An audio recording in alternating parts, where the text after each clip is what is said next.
Então vamos lá, hoje a gente vai falar sobre o capítulo 5, a América antes da colonização europeia ou a América pré-colombiana, né, que é a América antes de Colombo, antes da chegada dos europeus, antes da chegada dos espanhóis, porque foi em 1492 que o Cristóvão Colombo chegou aqui na América. E a gente chama todo o período anterior a 1492 de América pré-colombiana, ok? Ou seja, América antes de Colombo. Beleza? Então deixa eu descer aqui a página e a gente vai ler aí essa questão sobre o Dia dos Mortos lá no México. Bom, anualmente no México ocorrem celebrações em homenagem ao Dia dos Mortos, no dia 2 de novembro.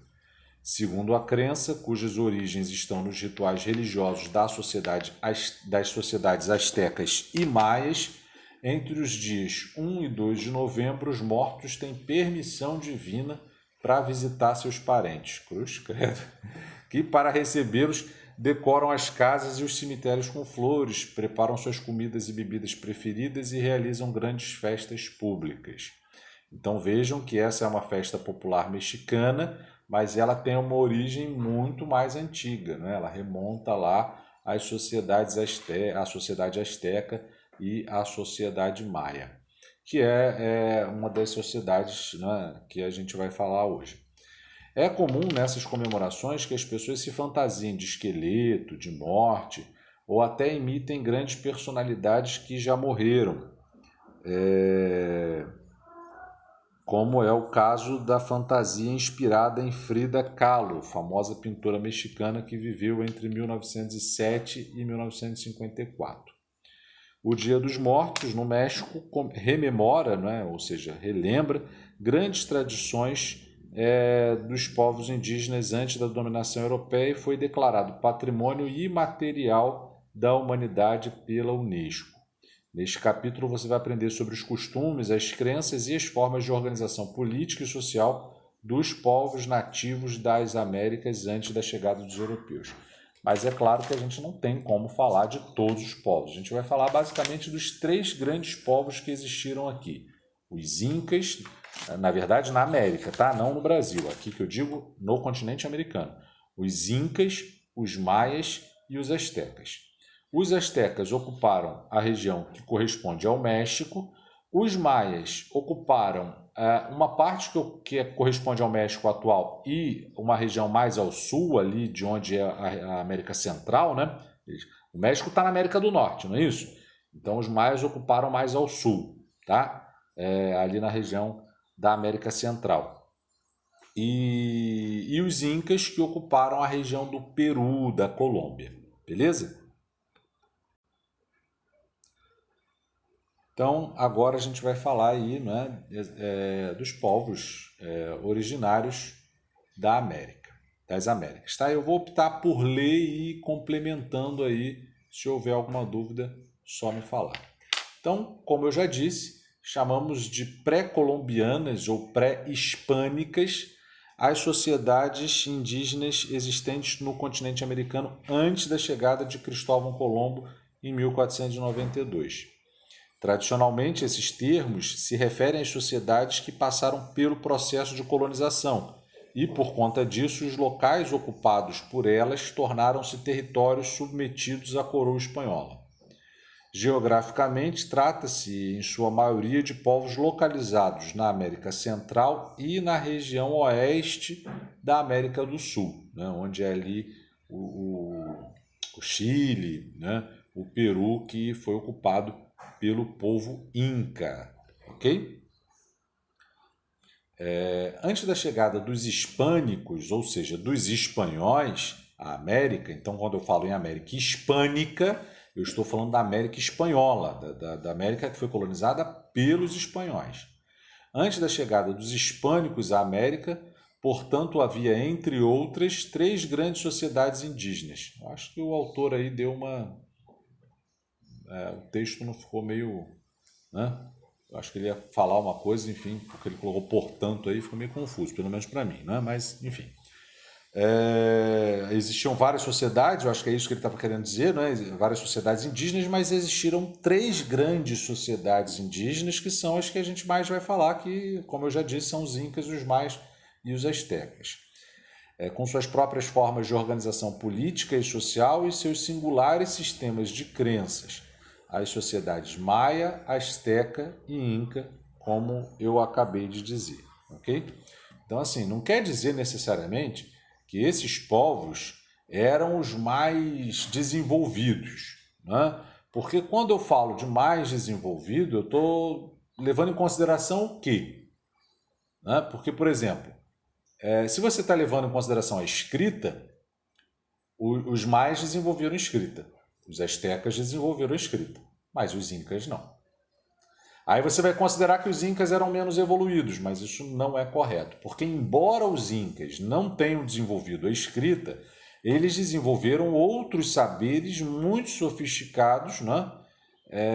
Como, por exemplo, um sistema de cálculos matemáticos que eram feitas em cordinhas onde eles davam nós, chamados quipus, ou quipus, ok?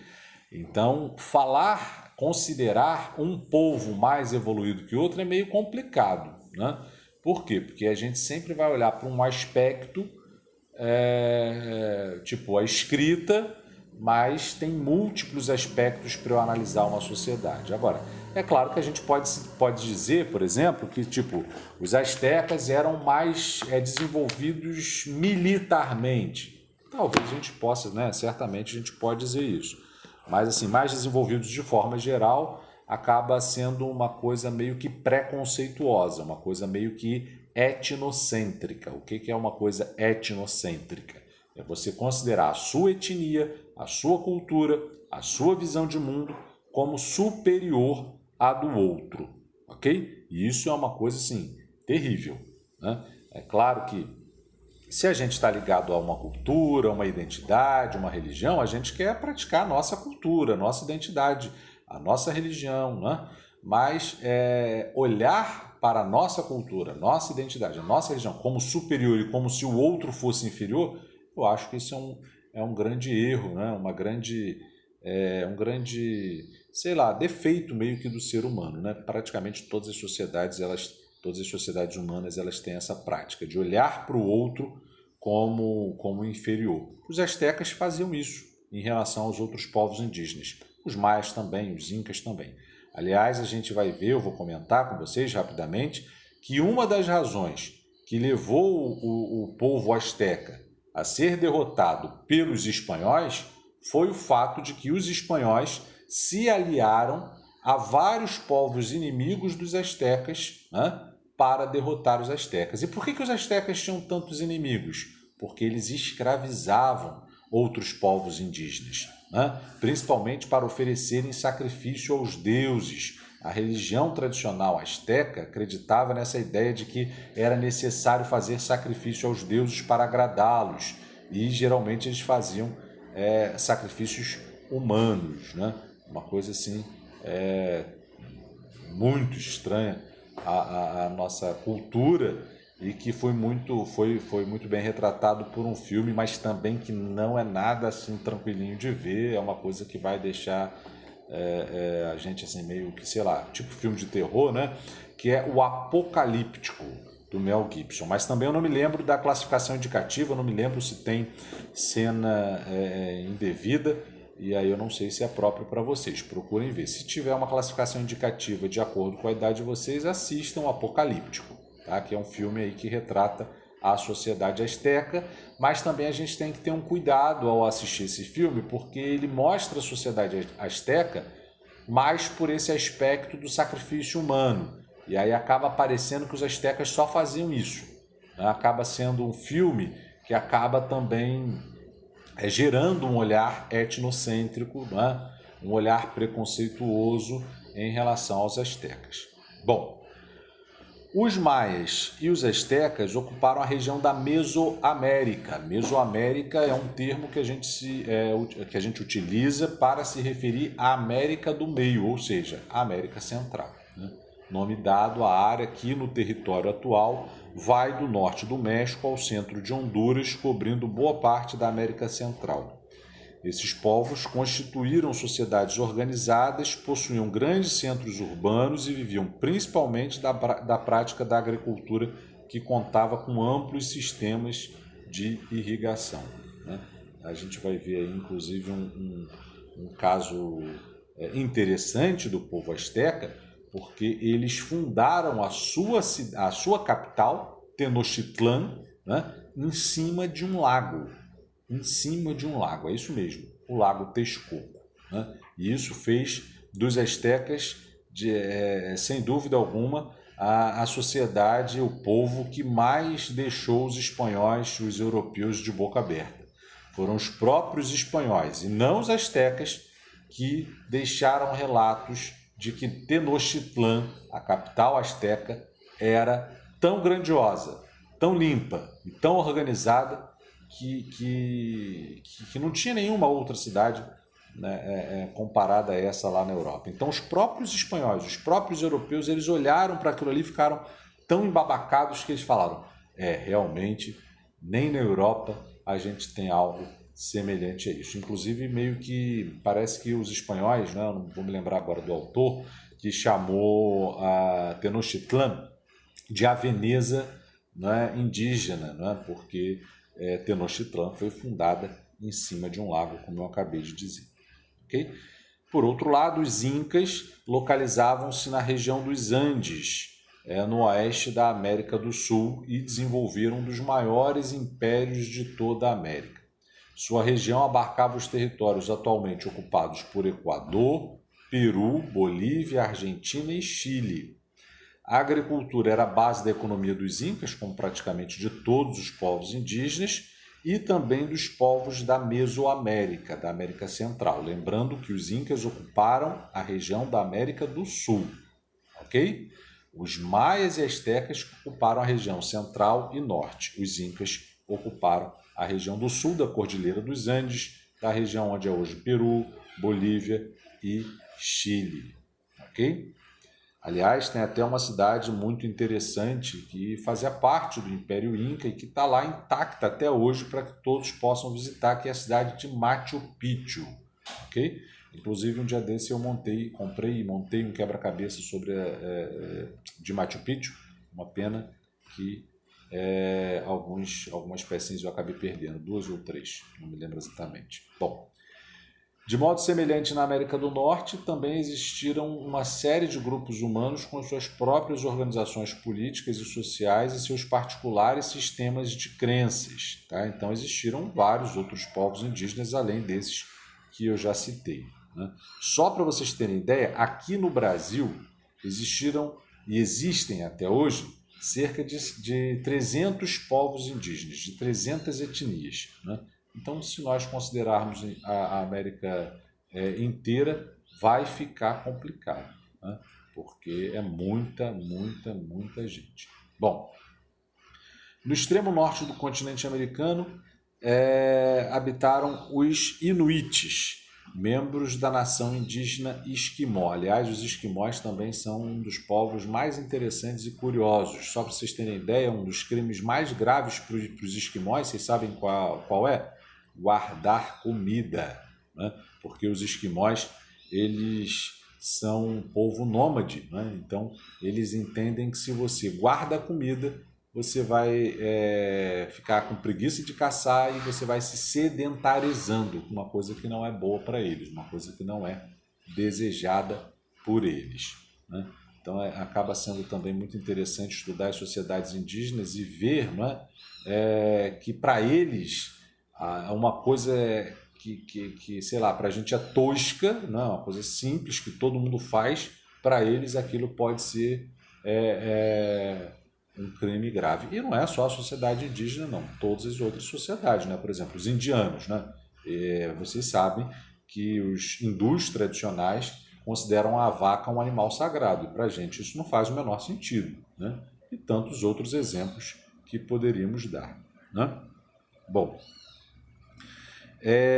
os esquimós se alimentavam da pesca e da caça de animais típicos da região, como focas e ursos polares. A pele desses animais era utilizada para confeccionar vestimentas próprias para suportar o frio intenso do norte da América. Aliás, os esquimós, eles são o povo mais bem adaptado às adversidades, ao clima inóspito, né? Porque eles vivem numa região de extremo frio. E uma outra curiosidade dos esquimós, né, é que quando um esquimó está ficando velhinho, incapaz de caçar e tal, ele tem que se matar, né? E se ele não conseguir isso, o filho mais velho tem que ajudar ele a fazer isso que para eles é algo normal, né?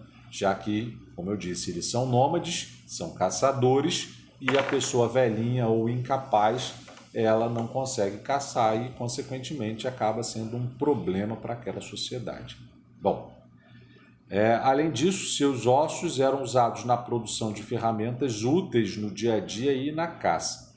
Os inuits criaram ainda um meio de transporte próprio para as regiões geladas do globo terrestre, o trenó. Dessa forma, com trenós puxados por cães ou renas, eles foram capazes de se locomover rapidamente por longas distâncias. Bom, nas regiões central e leste da atual América do Norte, encontravam-se os algonquinos e os iroqueses, que alguns nomes, inclusive, são tipo trava-língua, né? Tem até aqui um atlas, né? Não está aqui, está na estante, que fala dos povos indígenas da América pré-colombiana e tem cada um com um nome mais engraçado que o outro. Tem os xiximecas, por exemplo, e os xibiches, né? Eu acho esses os mais engraçados. Então, os iroqueses, que em geral possuíam modos de vida bastante semelhantes. Assim como para os inuits, a caça era fundamental para esses povos. No entanto, por viver em regiões de densas florestas, os algonquinos e iroqueses dedicaram-se à coleta e, em muitos casos, também à agricultura, né? E aí a gente tem uma imagem, né, que retrata os esquimós. Aliás, é uma fotografia, né, de 1926, e os esquimós aí dentro do seu iglu, que é como eles chamam a casa, né, a moradia deles tradicional, né? Ao contrário do que muitos imaginam, os índios, né, não são todos os índios que chamam as suas moradias de oca, né? Quando a gente é criança, a gente acha que todo índio chama a sua casa de oca. Não. Os esquimós, por exemplo, chamam de iglu. Eu estou tentando me lembrar aqui como que os... Ai, meu Deus do céu, eu esqueci também o nome do povo que vive ali na região do extremo norte do país, os Yanomami, que faz fronteira inclusive com a Venezuela. Os Yanomami têm um tipo de moradia também muito interessante, coletiva, né, que parece um estádio de futebol, né? Só tem cobertura nos arredores e o centro é aberto. Mas eu também não vou me lembrar agora o nome dessa moradia popular que é típica do povo Yanomami, né? Povo que habita aqui o território brasileiro, ocupando também territórios da Venezuela. Bom, os povos originários do Brasil. Em 1500, ano em que os portugueses chegaram ao solo do atual território brasileiro, estima-se que aqui já havia entre 2 e 5 milhões de habitantes. Isso tudo é uma estimativa, não existia IBGE naquela época, né? E essas estimativas elas são sempre muito imprecisas porque elas são fundamentadas em relatos, né? Então chegava um português, um europeu de forma geral aqui e ele relatava que viu um determinado povo com as tais características e aí com base nesses relatos que se constrói essas estimativas, ok? Toda essa população se dividia em uma gigantesca quantidade de grupos e culturas, mas que, de modo geral, vivia da caça, da pesca, da coleta e também da agricultura. Em sua maioria, esses povos eram seminômades. Os povos indígenas no Brasil ou eram nômades ou eram seminômades. O que é nômade? É o cara que não tem moradia fixa. É o cara que vive da caça e da coleta. Acabou os animais da região, acabou os frutos da região, ele se empirulita para outra, né? Mete o pé para outra região. O semi-nômade é aquele que constrói uma residência, fica um tempinho, alguns meses numa região e logo depois que os recursos naturais escasseiam, ele também acaba metendo o pé. Os povos indígenas no Brasil aqui, no geral, eram nômades ou seminômades. Isso é bom lembrar porque depois isso vai fazer sentido quando a gente falar, por exemplo, da questão da escravidão no Brasil colônia, tá? Mas guarda isso para depois. Ou seja, de tempos em tempos eles se deslocavam para outro lugar. Isso que é ser seminômade.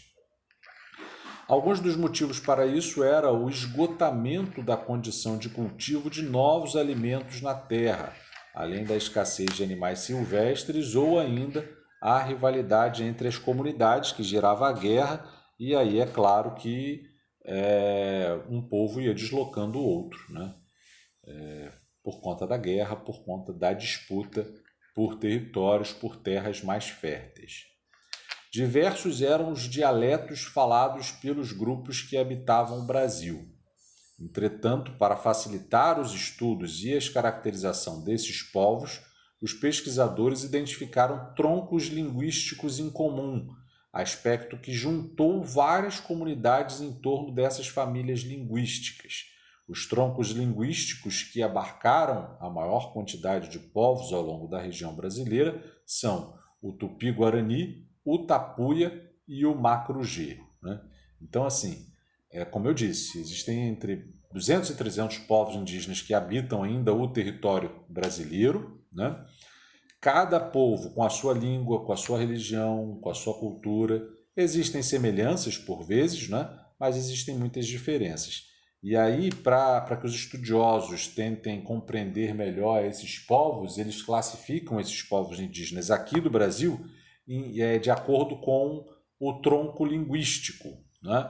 O que é o tronco linguístico? Por exemplo, nós falamos português, né? O português é bem próximo do espanhol. Por quê? Porque tem o mesmo tronco linguístico, digamos assim, né? Porque ambos idiomas surgiram do latim, né? Assim como o francês, o italiano e o romeno. Então, isso é tronco linguístico. E existiam e existem basicamente 3 grandes troncos linguísticos dos povos indígenas aqui no Brasil, que é o Tupi-Guarani, o Tapuia e o Macru-G. Ok?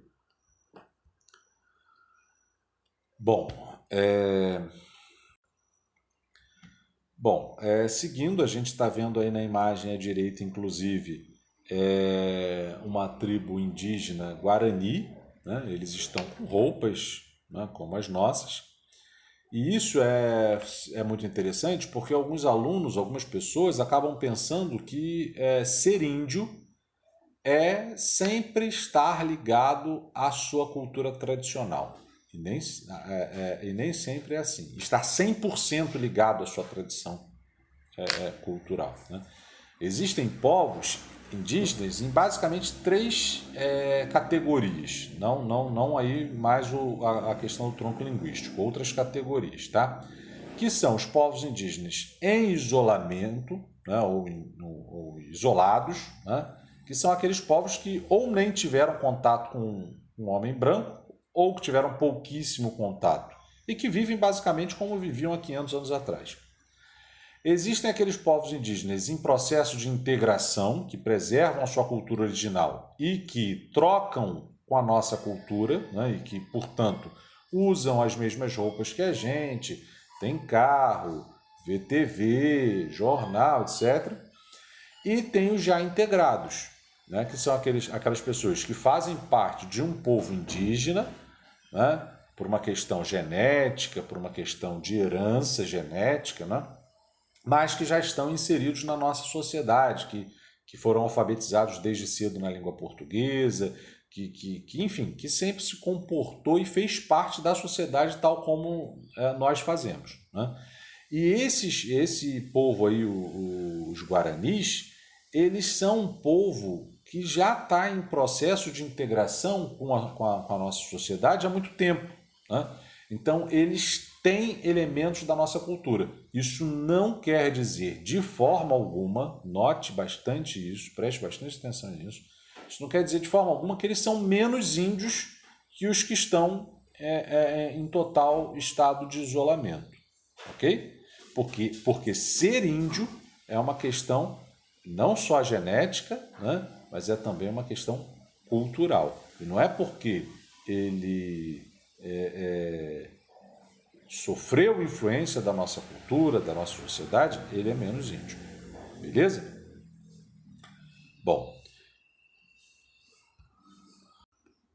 Bom, seguindo aí, os tupis e os tapuias eram os grupos indígenas que povoavam a região litorânea brasileira. Eles habitavam em grande medida a área localizada nas regiões dos atuais estados do Norte e Nordeste. Já os guaranis ocupavam as regiões dos atuais estados das regiões Sul e Sudeste. Entre os grupos que falavam esse tronco linguístico, os que mais tiveram contato com os portugueses foram os tupinambás e os potiguaras, seja nos combates, seja nas negociações amistosas. Inclusive, os tupinambás que tinham a prática, não é? Se não estou enganado, eram eles que tinham a prática da antropofagia, não é? Que é de comer carne humana por uma questão ritualística, né? Por acreditar que depois de vencido um povo na guerra, né, ao se alimentar dos guerreiros vencidos, eles incorporavam as virtudes daquele povo. Uma questão estranha também, né, pavorosa para a nossa cultura, para a nossa realidade. Bom, além dos povos tupis, guaranis e tapuias, ao longo do território brasileiro, outros povos se desenvolveram com suas particularidades e desafios próprios. Além disso, eles possuíam uma expressão linguística única e, consequentemente, uma forma característica de perceber o mundo. Assim, os indígenas do tronco linguístico Macro-G encontravam-se em uma vasta faixa territorial do atual Brasil, desde as terras próximas ao norte do rio Amazonas até o interior do atual Rio Grande do Sul. Tais grupos ocuparam as proximidades de nascentes e córregos de rios e viviam basicamente da coleta de frutos e raízes e da caça de animais silvestres. Dessa forma, podemos afirmar que havia uma grande diversidade de povos indígenas na região brasileira antes da chegada dos portugueses. Diferentemente do que ocorreu na Mesoamérica, ou seja, lá na América Central, na América do Meio, né, que quer dizer exatamente Mesoamérica, por exemplo, esses povos não criaram grandes sociedades e grandes centros urbanos, como era o caso de Tenochtitlan, que eu já citei. Contudo, devemos ressaltar que isso não se deveu a algum tipo de incapacidade para tal, nem que esse povo é inferior, nem que esses povos aqui do Brasil são inferiores, como a gente já disse, né? Mesmo assim, esses povos continuam existindo e reivindicando seus direitos junto aos países que agora ocupam seus territórios originários, né? Como é o caso de vários povos indígenas que habitam aqui no Brasil. Inclusive, tem povos indígenas que vivem aqui em Itaipuaçu, né? Não sei se vocês sabem. Bom, formas de organização política e social. Há diferenças consideráveis entre as formas de organização políticas e sociais dos povos indígenas das Américas. Apesar disso, não podemos dizer que alguns eram mais evoluídos do que outros por terem se organizado de maneira mais ou menos semelhante aos povos antigos europeus, por exemplo, como eu disse. O que nos interessa é compreender a diversidade e analisar as circunstâncias que tornaram possíveis cada um dos modelos de organização que a gente vai ver aí, né? Na América do Norte, os inuites organizaram-se em pequenas comunidades unidas pelos laços familiares. Realizavam o trabalho de modo coletivo e viviam de maneira independente, sem que existisse uma liderança responsável por governá-los. Então, lá nesse povo, né, os inuites, não existia, por exemplo, a figura de um cacique, assim como também não existia nos Yanomamis, que eu citei anteriormente. Já os algonquinos e os iroqueses viviam em cabanas de madeira construídas em suas aldeias. Geralmente, Essas cabanas rodeavam uma grande casa central utilizada para realizar reuniões e ritos religiosos. Existiam líderes guerreiros e as mulheres possuíam um influente poder de decisão, principalmente entre os grupos familiares. Então, a diversidade é tão grande que existiam povos indígenas que, por exemplo, davam às mulheres, concediam e percebiam, né, as mulheres tal como os homens, né? Agora, existiam sociedades indígenas que tinham aquela visão também meio que preconceituosa em relação à mulher. Bom, na região da Mesoamérica, da América Central, a grande diferença entre os maias e os astecas em termos de organização político-social era o fato de que os astecas tinham um poder centralizado, concentrado na figura do chefe guerreiro, enquanto os maias não possuíam um governo unificado. Então, inclusive, os maias eles eram comparados pelos espanhóis aos gregos. Né? Por que eles eram comparados aos gregos? Porque os gregos na antiguidade eles não se organizavam em cidades-estados. Os gregos na antiguidade eles não tinham um governo unificado. Era cada cidade no seu quadrado, digamos assim, né? E os maias da mesma forma. No caso dos astecas, aí já havia uma centralização maior, ok? Principalmente militar e religiosa e nem tanto política. O que os unificava era principalmente o aspecto linguístico, não é? No caso dos maias. A proximidade territorial e as relações comerciais, uma vez que a sociedade era dividida entre cidades praticamente independentes e que muitas vezes lutavam entre si, né? E talvez até por esse aspecto também, né, de luta entre as cidades, que os espanhóis tenham considerados mais como os gregos da América, né? Porque às vezes as cidades mais tampavam na pancada entre eles, ok? Bom, no caso dos Incas, foi necessário desenvolver uma organização política e social bastante eficaz a fim de unificar o extenso território sob o mesmo império, né? Se a gente for olhar no mapa, a gente vai perceber que os Incas eles se organizavam de forma muito vertical, né? Então, assim, de um povoado para o outro, havia às vezes uma distância muito grande, né? E para organizar tudo isso, era necessário um complexo sistema de organização, né? Política, econômica e também social, né? A gente vai ver isso aí.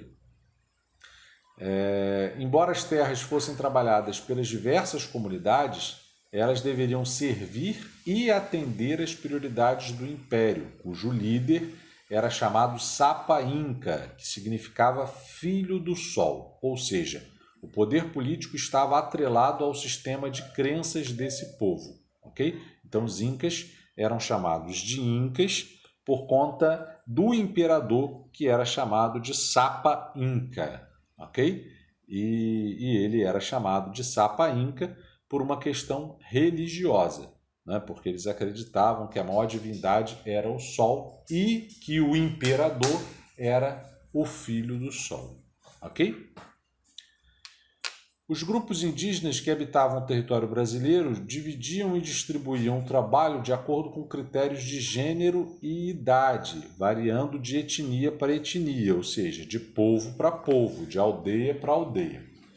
Além disso, compartilhavam os conhecimentos, a posse e o uso da terra, uma coisa que é muito comum em praticamente... Eu nunca vi, por exemplo, um povo indígena que fosse diferente, tá? Nessa questão aí que eu vou falar agora, que é a questão da posse da terra. Para as sociedades indígenas, a posse da terra é uma coisa coletiva, tá? Todos usam a terra e todos extraem da terra o seu sustento, ok? Pode ser até que exista um povo indígena que tenha conhecido a propriedade privada da terra, mas eu desconheço, tá? E já procurei isso, né? Em diversas oportunidades. Então, eu poderia dizer aí que, no geral, se não sempre, né, sempre é meio complicado, porque às vezes tem uma exceção lá de não sei de onde que nunca ninguém ouviu falar, mas sempre os indígenas consideram a terra propriedade coletiva, a terra, o trabalho, o fruto da terra e assim por diante. Ok? No entanto, grupos maiores contavam com líderes que, entre outras funções, eram responsáveis por estabelecer contato com outros povos e chefiá-los em situações de guerra. Ok? Então, às vezes aí tinham esses líderes que tinham a função aí de chefiar o povo em situação de guerra. No caso dos tupis, cada grupo era composto por unidades menores de organização política e social, que eram as aldeias. Essas se uniam de acordo com interesses em comum, a exemplo da busca por alimentos, da prática da agricultura e das atividades essenciais para a sobrevivência. Cada aldeia continha cerca de 500 pessoas envolvidas em torno de um grande grupo familiar. De maneira geral, as mulheres ficavam responsáveis pela agricultura e por auxiliar os homens na pesca, enquanto estes, além desta função, ocupavam-se com as guerras e a defesa dos seus povos. E aí a gente tem o que seria o exemplo de uma moradia asteca, nessa imagem. Bom, a partir da dominação portuguesa, esses grupos foram aos poucos perdendo seus territórios. Mesmo assim, eles não desapareceram, porém, no processo da colonização, suas práticas culturais foram desqualificadas, inferiorizadas e muitas vezes repreendidas pelos colonizadores. Simplificando, o que o texto está dizendo aí? Que as práticas culturais dos indígenas, a partir da chegada dos portugueses, as práticas culturais indígenas, elas foram quase sempre o quê? Demonizadas, tidas como uma coisa errada, os índios andam nus, que coisa absurda. Eles comem um alimento assim, assim, assado.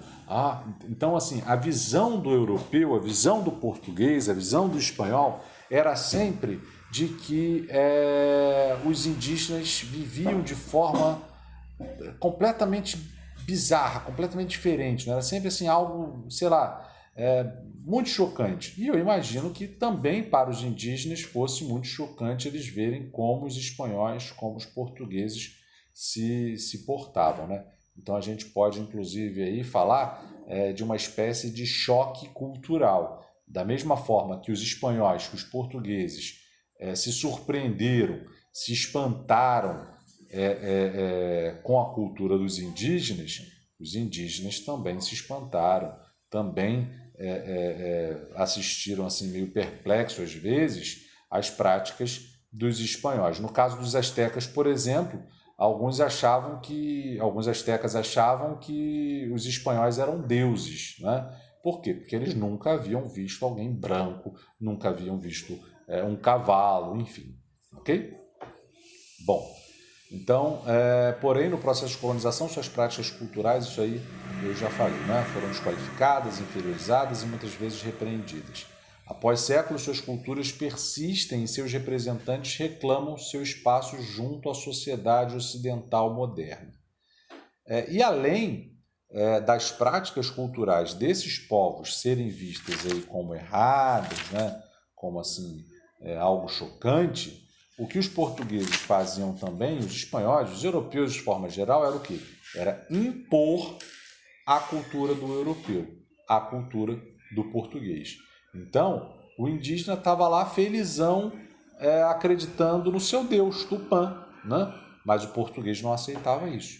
Ele queria que o índio cresce no Deus cristão, né? Aí fazia o que muitas vezes? Batizava o índio à força, fazia ele acreditar na fé católica, cristã, na marra, né?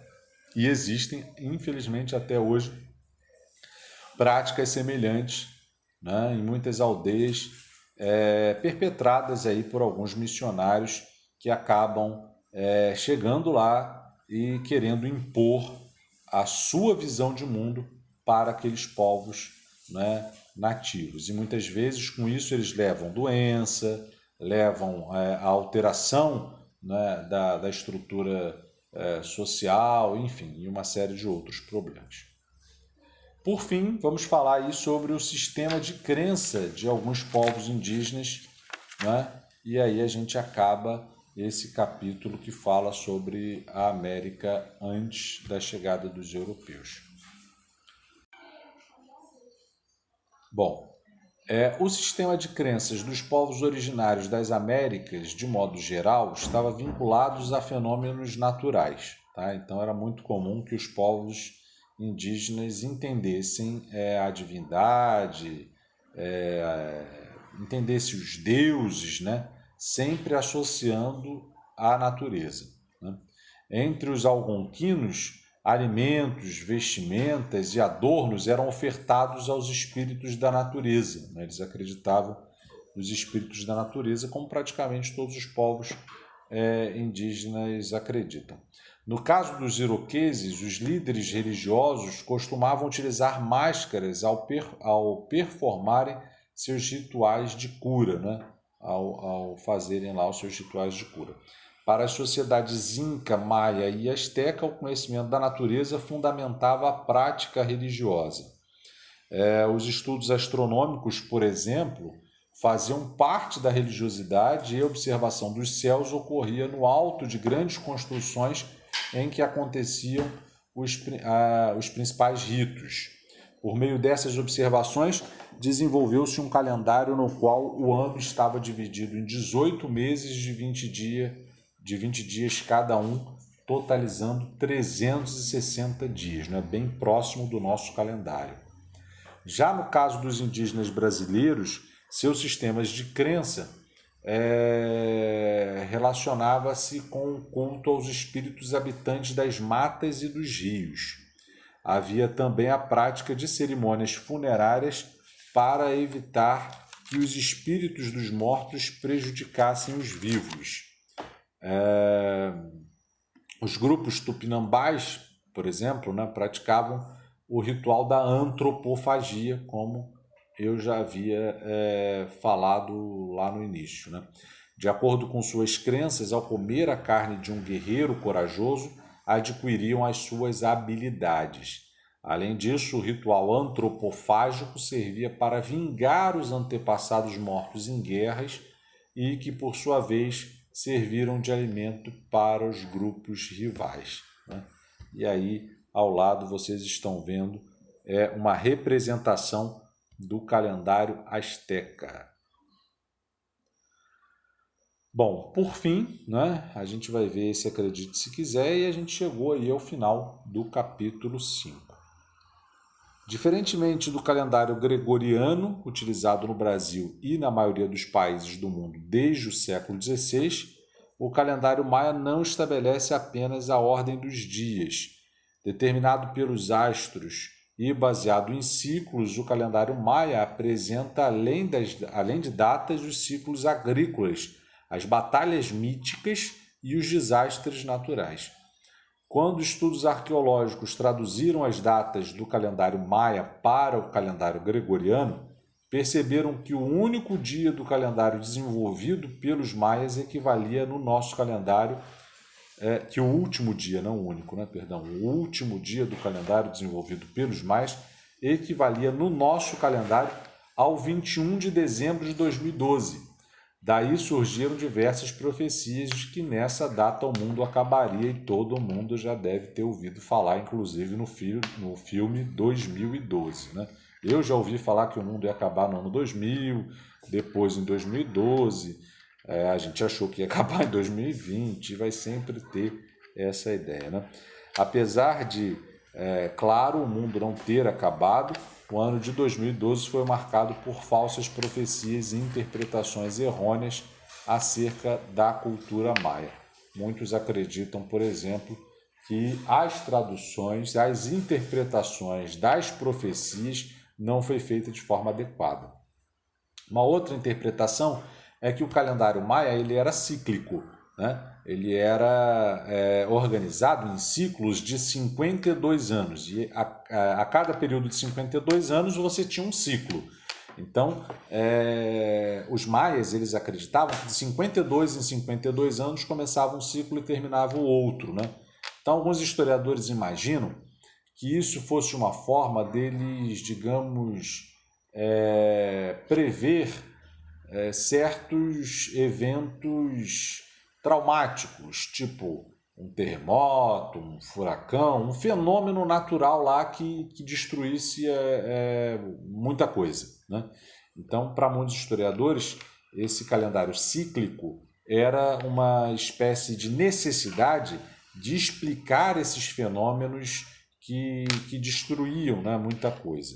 Tá? E aí, essa previsão de fim do mundo não seria exatamente uma previsão de fim de mundo, seria a previsão do fim de um desses ciclos de 52 anos, e não a do fim do mundo efetivamente. Mas isso aí é um debate, né? A escrita maia não está totalmente decifrada, então acaba sendo muito complexo, né, discutir essas questões e interpretar os relatos deixados pelos maias. Bom, pessoal, é isso. Chegamos ao fim do capítulo 5 e vocês vão fazer os exercícios da página 46 e 47, ok? As atividades finais da página 46 e 47. Qualquer dúvida, é só falar.